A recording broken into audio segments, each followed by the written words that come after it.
troviamo in una vasta area archeologica, almeno 10.000 metri quadrati ad Amorosi. Siamo alla confluenza tra il Volturno ed il Calore, i fiumi sono a poca distanza. Qui gli archeologi stanno lavorando su tombe molto ricche per quanto riguarda i corredi, con la presenza di bronzi, di armi, di ambra, insomma tutto quello che rendeva prestigio in una popolazione dell'Italia protostorica. Portano la loro testimonianza attraverso i corredi, attraverso i riti funerari e che mostrano come questo sia un ritrovamento archeologico assolutamente eccezionale.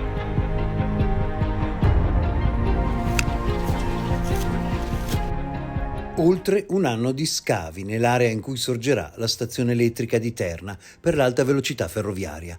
Una grande opera che ha portato alla scoperta inaspettata di una necropoli di grandissime dimensioni. Le tombe sono prima state scavate decine, oltre 80 al termine dei lavori, in particolare risalenti alla fine dell'età del ferro, VIII secolo a.C., fino ad arrivare alla stagione che gli archeologi conoscono come orientalizzante.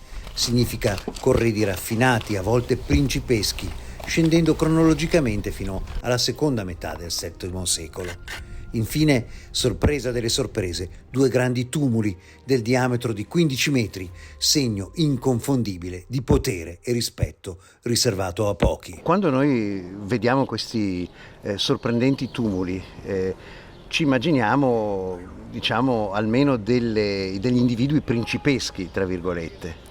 Sicuramente, noi siamo proprio nel periodo che viene definito principesco, cioè quello che gli archeologi definiscono orientalizzante antico, in cui anche in altre parti dell'Italia antica, come per esempio l'Etruria, si sviluppano tumuli o tombe di notevole livello, notevole importanza, che ci fanno capire che la società dell'epoca era fortemente differenziata, con grandi accumuli di ricchezza, personaggi eminenti che gestivano l'economia dell'epoca e quindi potevano deporre all'interno delle proprie tombe corredi estremamente ricchi che manifestavano il proprio rango sociale. Sono diversi elementi concatenati, non sono sicuro che sia solo una fibula.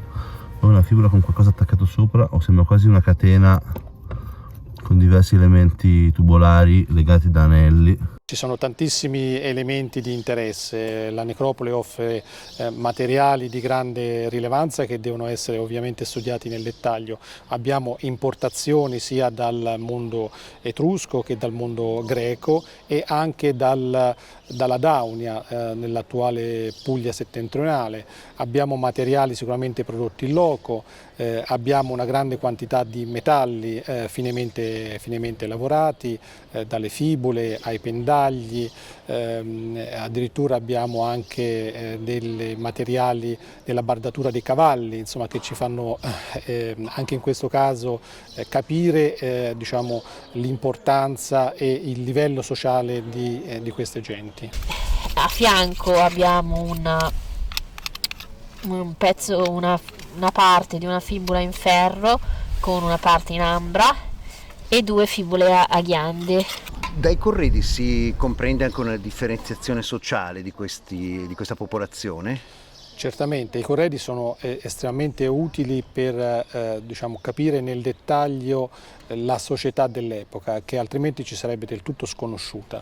Grazie a quello che viene posto all'interno dei corredi, come viene posto, riusciamo ad avere tantissime informazioni che altrimenti sarebbero completamente perdute. Lo scavo è stato un grande lavoro di squadra seguito dalla Soprintendenza per le province di Caserta e Benevento, messo in atto dalla stessa Terna SpA e condotto sul campo dalla SAP Archeologia, con professionisti come restauratori, antropologi, paleobotanici, ma tutti sono stati coinvolti e partecipi, dal comune di Amorosi alle forze dell'ordine, carabinieri in primis, impegnati con discrezione a proteggere un tesoro non tanto materiale, e lo è, quanto utile a mettere in evidenza le radici più antiche di un territorio. Questa popolazione noi la definiamo cultura delle tombe a fossa, fossa culture, si tratta di quelle popolazioni precedenti diciamo, alla formazione dell'etnos dei Sanniti, che erano stanziati nella Campania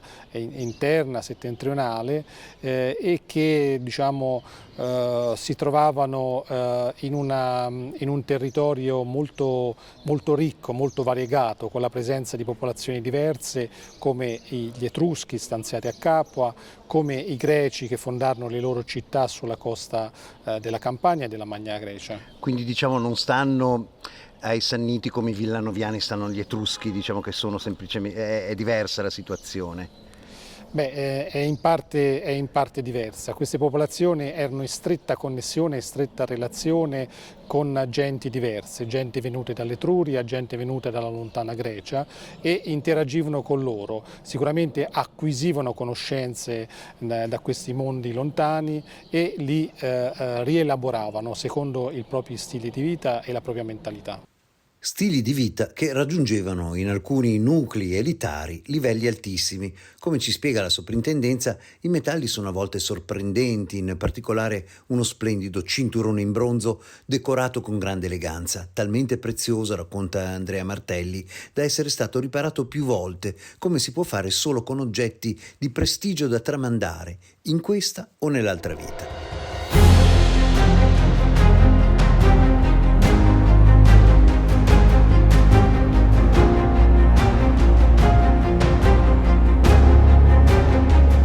La necropoli apre però soprattutto uno squarcio nell'archeologia dei paesaggi, dove i fiumi, qui siamo nei pressi della confluenza tra Volturno e Calore, ieri ancora più di oggi svolgevano un ruolo fondamentale.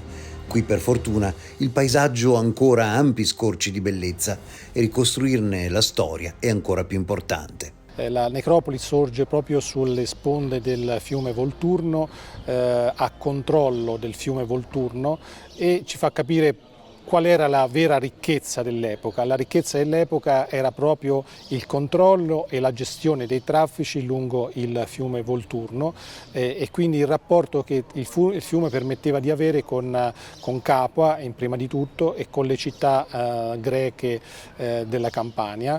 In questo caso Amorosi svolgeva un ruolo di mediazione con altre genti stanziate più nell'interno, probabilmente svolgendo una funzione di tramite dei traffici dalla costa.